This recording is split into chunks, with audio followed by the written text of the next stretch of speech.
Good evening, Mid-Missouri, and welcome to the June 3rd edition of Making a Difference.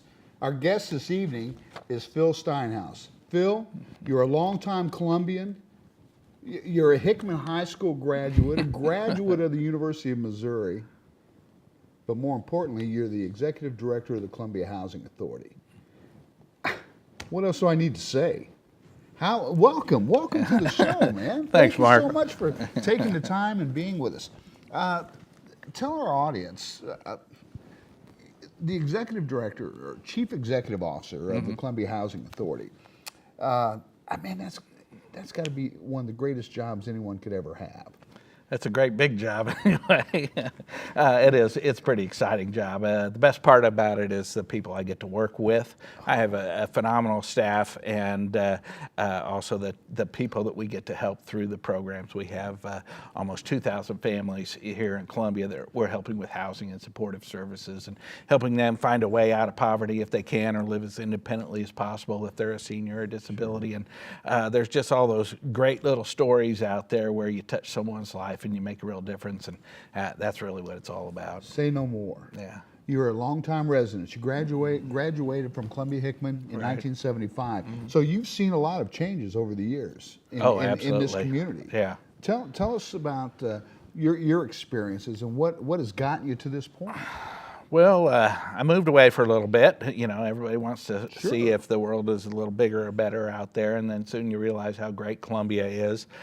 Moved back to Columbia, was glad to finally land a job as the executive director of the University YMCA, which helped university students get engaged in volunteer service in the community. We ran about 13 different programs, and everything from Camp Mud or the Boone County Tenants Association, people might know, but we also ran tutoring programs over at Douglas High School in Bear Creek, and over at Nora Stewart. We read to kids after school, and people that were interested in being an education major would volunteer to get some experience there and work with kids. And so that was a pretty exciting job. And while I was doing that, I worked on a master in public administration to kind of get better at my job. And then all of a sudden, a really nice position at the city opened up, and I was fortunate to get that and served as community services manager for 13 years there before jumping in at CHA. Well, you know, your background, your education is in education. Right. Your formal education is in education. And then you the master's in public administration. Right. Did your background in education prepare you for what you do today? Well, I think it's, you know, you're always teaching at some level. Isn't that the truth? So I think I just really care about the community, want to help and be a part of it. I like being from Columbia and the great people I get to meet here in Columbia and work with. It's an awesome community. It really is. Phenomenal community. It seems like whenever you go someplace else, you always look back to Columbia and think, that's where I want to end up. Yeah. Good for you. Now, I was looking through your bio, and you know, you've got some goals here, public housing goals, and but your goals seem to focus on family and youth. Right. And moving and movement. Right. What are your goals with Columbia Housing Authority? Well, when I took the job at Columbia Housing Authority, my goal was to transform Columbia Housing Authority into a family self-sufficiency agency. So when we talk about families at CHA, a family can be one person or any group of people that share resources and work together. So we have a single person would also be called a family living at Pequin Towers. So, but we kind of broke it down into three goals. We want to help youth succeed in school and in life. We want to help families work towards self-sufficiency. And we want to enable seniors and persons with disabilities to live as independently as possible. And so by putting a roof over folks' heads, we achieve part of that goal, but then you have to give people the opportunity to access the resources they need and the ability to make good choices. So does I know what my beliefs are, Right. and I would see what you do as the very foundation to success. Clean, safe, affordable housing. Right. Being the very foundation of that next step. Yeah. Am I wrong? No, you're totally right. It took me about a year to really grasp it when I first started at CHA, but I had a woman who had applied for public housing, and but she turned it down. She was homeless, had several children, but she flat out told me it was too dangerous for her and her kids to live in public housing. Really? Yeah, and then that really struck a chord with me, and I realized, as long as we allow criminal activity to go on, or we make that an expectation of what public housing is, it will continue. And so then I also noticed that we had a lot of families that would move out as soon as our Section 8 waiting list would open up. They would get on the list, they'd move out with a voucher as soon as they could, because they would rather live out there in the community and didn't like living in public housing because of the high crime rate. So we set about with a very strict crime-free housing addendum to say, that's not going to be allowed here. Poor people want to live in safe neighborhoods. That's right. The other thing we set about doing is making sure that we had plenty of opportunities for resident services, for our residents to access all the services that were available in Columbia. So that was kind of my goal when I came in, is I knew social services. I'm not a housing guy. But I wanted to connect the people in public housing with this whole network of health and human services out there in our community. So we expanded our food pantry, we expanded our after-school program, we expanded a lot of services at Oak and Penguin Towers. We started all sorts of partnerships with agencies from the school district down to Fun City and everybody in between, and an effort to kind of based on a philosophy: if you give people opportunity to make good choices, they're more likely to make good choices than bad choices. If someone doesn't know how they're going to feed the kids this weekend, they got no other way to put the food on the table, then they might let somebody come in who's got groceries in hand and allow them to start dealing drugs or carry on other activities out of there just because they don't have any other options. So you learned early on the importance of collaboration. And that's what really, you have to do that. Absolutely. But, we don't want to set the bar so low. We don't have low expectations. We have so many people that want to do the right thing, that are going to take advantage of the services and opportunities we offer, that it's kind of like that one disruptive kid in the classroom. Sure. We can't let that kid interfere with everybody else's learning. And so that's kind of the approach we take. We really try to give everybody opportunities to, hey, take advantage of what you got. But if you're not, and you're going to interfere, then you need to move on down the road and give somebody else your spot. Absolutely. Now, public housing as a concept in services. Right. When did that begin? When did it begin in Columbia or Boone County? Well, the Housing Authority was formed in 1956 in Columbia after a referendum by the Chamber of Commerce. Believe it or not, that whole area down in and around Douglas High School, that's the whole Flat Branch drainage area. Okay. So if you know where Flat Branch Park is and the tunnel there, right. Where's the other end of the tunnel? I don't know. It's drains throughout that whole area. Really? So if you know the history of Columbia, they talk about, well, they settled down by the Flat Branch and named it Smithton, and then they say, we moved up the hill and renamed it Columbia. Well, that's because down there around the Flat Branch, it was terribly muddy, it was poor housing area, et cetera. So the poorest people ended up down around Flat Branch Creek. Interesting. And the town moved up the hill, and that's where the better housing was. And so there was really dilapidated and unsanitary conditions down in and around the Flat Branch Creek. It flooded all the time. A lot of the housing down there had converted over into rental housing. It was what you would call slum housing. There were pockets of good neighborhoods, though, too. So that's one of the things that urban renewal did, is when it came in and replaced that dilapidated housing, it also uprooted part of a community as well, too. So there was good and bad aspects to both of it. But that's how Columbia Housing Authority got to be, was to come in and really, they undergrounded all the Flat Branch Creek there. So they dug big tunnels, and then they came back and built public housing there. So Columbia is kind of lucky, because in a lot of urban areas where they did that, the poorest housing was on the wrong side of the tracks, so to speak. So when they tore down that dilapidated housing and built public housing, it was often located in a bad location to begin with. No access to jobs, no access to good schools, no access to transportation, et cetera. But you think about where our downtown family site, Paquin and Oak, they're great locations. They really are. They're not out on the fringes, but they're in the heart of the city. And so that's one reason we're trying to actually preserve public housing down there. So public housing, was built between 1956 and 1973. We have 719 units of public housing now. Most people know Paquin Towers or Oak Towers, and then our downtown family site, and then we have units out on Bear Creek, Alita Boulevard. So those are our family sites. Are divided halfway between kind of family sites and our two towers. Our towers serve elderly and disabled. In our family sites, about half the folks living there are under the age of 18. So you see, Really? right, so half the population down there are kids that we're serving. Wow. So putting a roof over their heads and trying to help them out as well. So we want to help those families and strengthen them and give them healthy environments to live in, but we want to give those kids good chances How too. many programs besides housing? What else do you do? Well, we have a not-for-profit called CHA Low Income Services. It's a 501c3, and we apply for a lot of grants. We get funds from the United Way for our Powered by Moms program, which is a program focused on early education and parenting.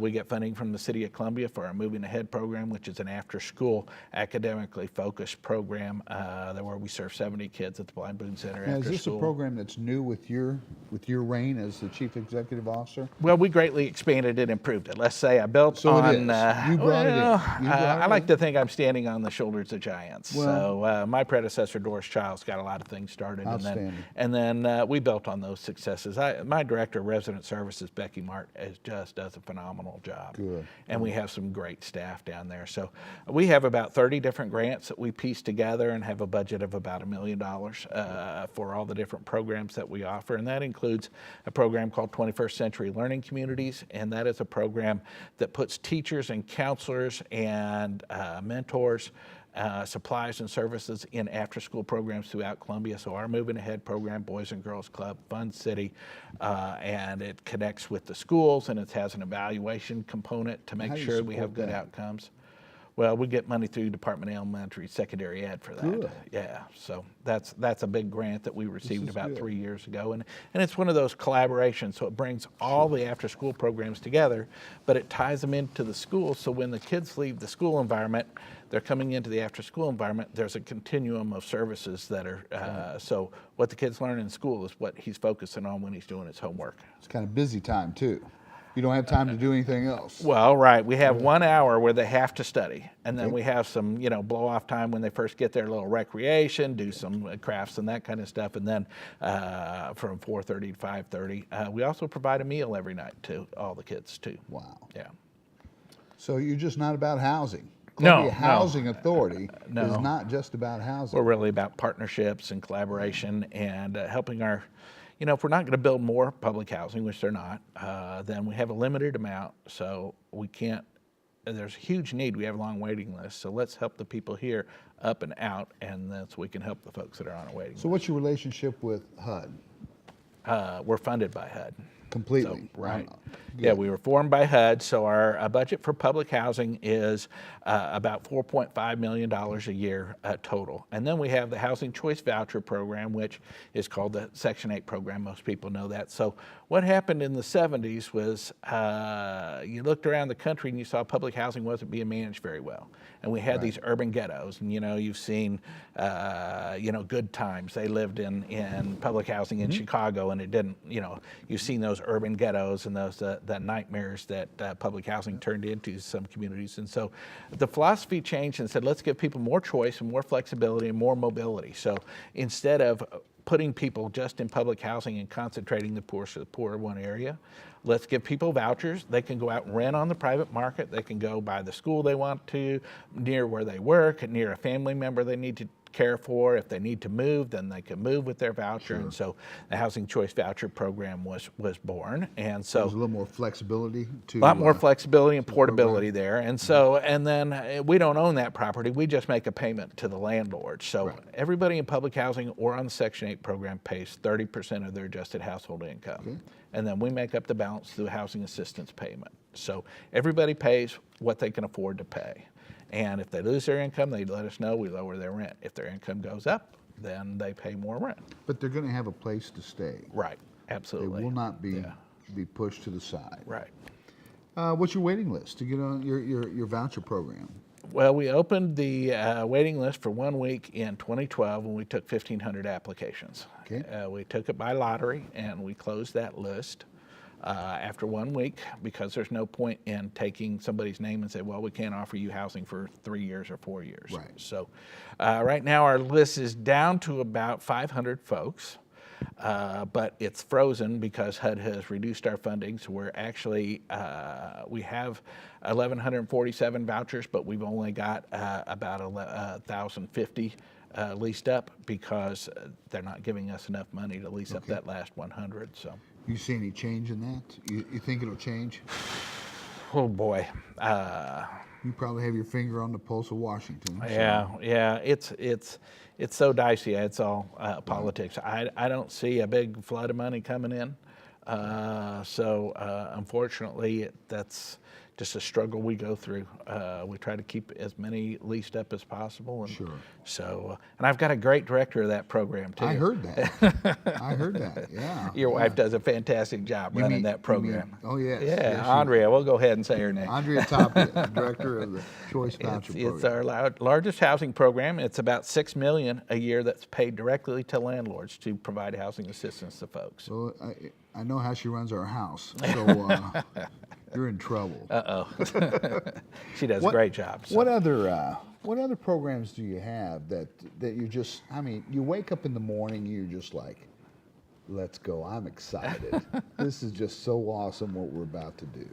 Well, we have some really neat programs. We kind of think about it as a whole spectrum of things. So we're helping folks at the front end.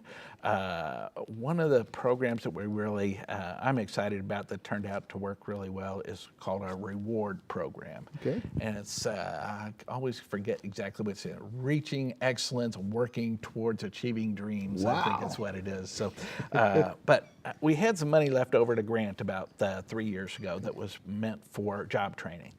And the director left with a few months left to go. So we said, well, how are we going to spend this money down? We don't really want to hire somebody for 3 months.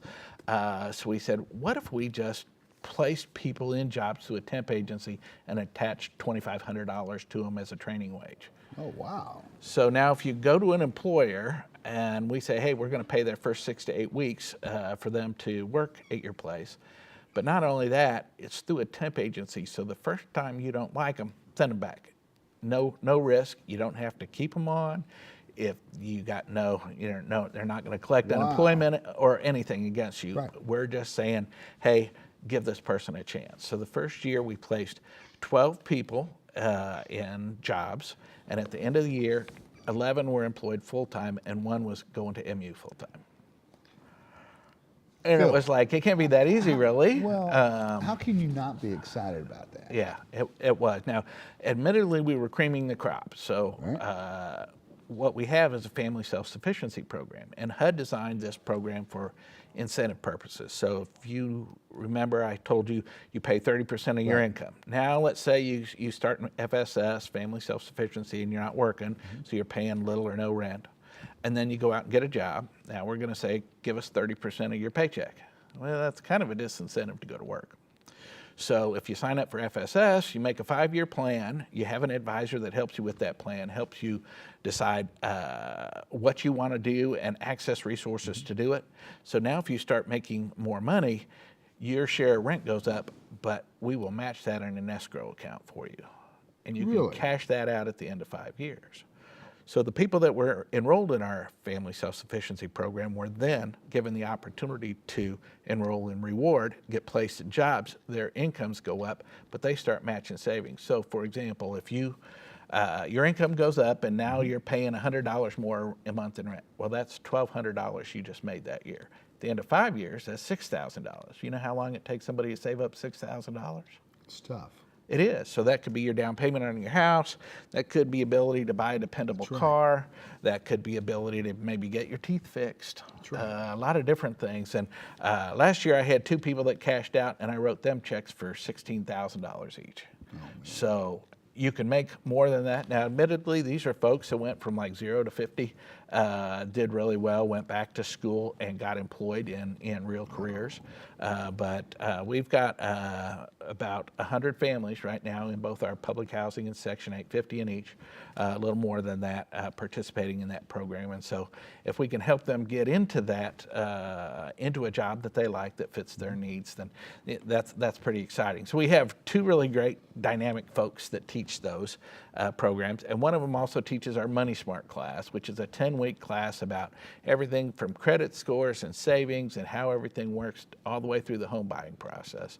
And then our Section 8 FSS coordinator, he teaches a home ownership class that qualifies people for down payment assistance through the city. So, Wow. So we got these kind of options. If you're first starting out and you don't know where to go, then you go talk with Cornell Williams and take Money Smart and get started there. And if you're up there towards the end and you're ready now to go buy your house, you go talk to Gary and take his home ownership class and move in there. So, How, you've got the best job in town. You really do. You know that, don't you? I don't know about that. No, but, I'll tell you I what, work I awful think hard. you do. So. Where can you go and be an advocate for people like this? This is pretty phenomenal stuff.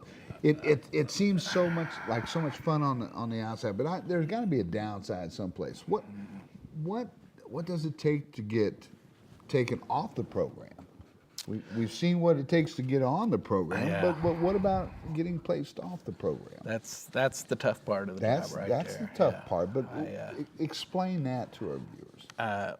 The best way to explain it is I think there's 5 basic rules. Okay. If you follow the 5 basic rules, you're not going to have any trouble. So number 1, you pay your share of the rent. Sure. 30% of your income, whatever it is, you report it to us, you pay it.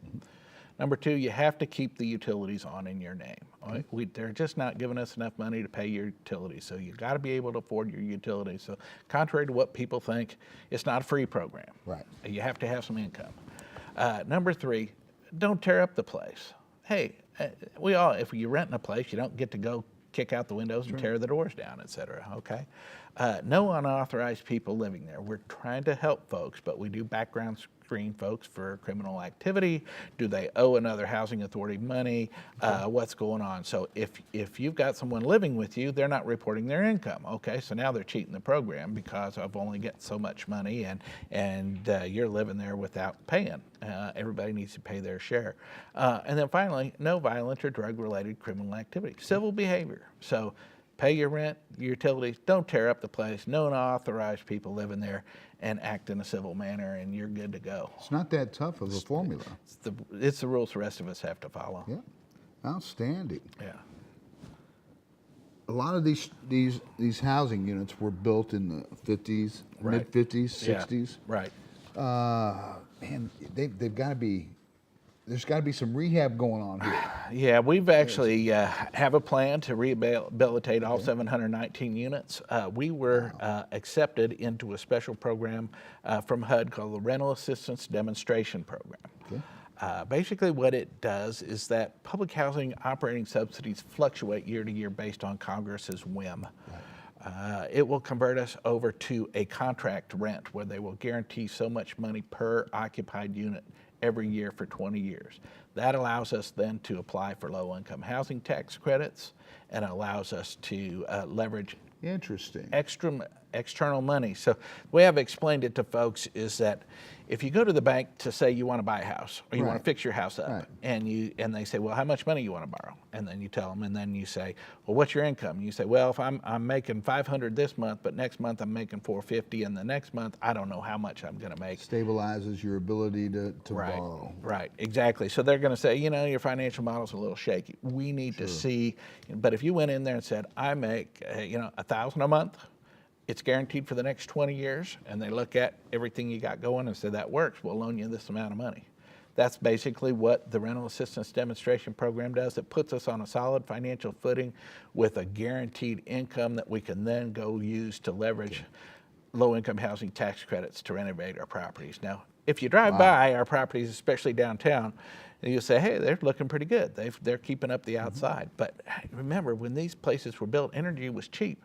There's no insulation right. in the buildings at all. So remember, utilities is the other half of the affordable housing equation. I can lower your rent, but if your rent's $100 but your utilities are $300, you're not going to make it if $100 is 30% of your income. So we want to make units really, really energy efficient. The other thing is they were all built with cast iron plumbing. Oh, wow. And so we have these horrible plumbing issues that you can't see when you drive by.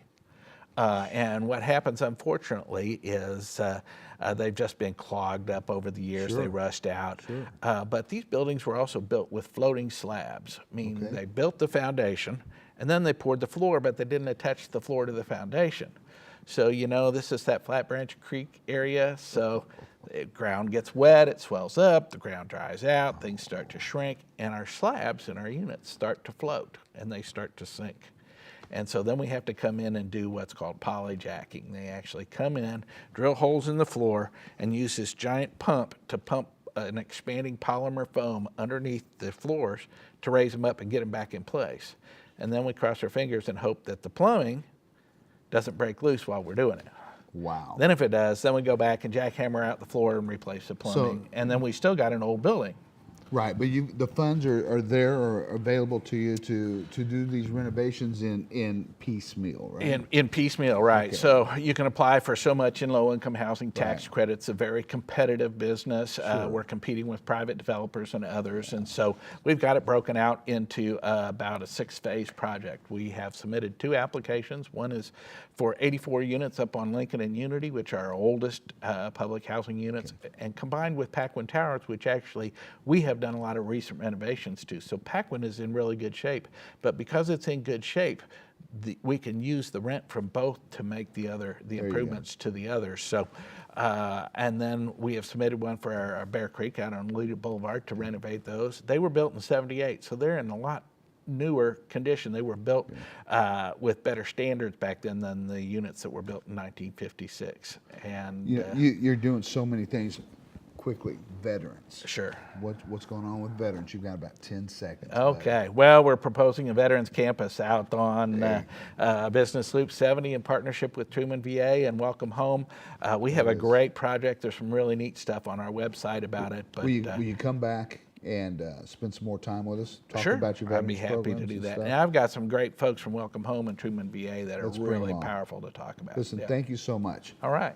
Every day's a holiday for you, isn't it? Yeah, right. Thank you. Thanks, Phil. Mark.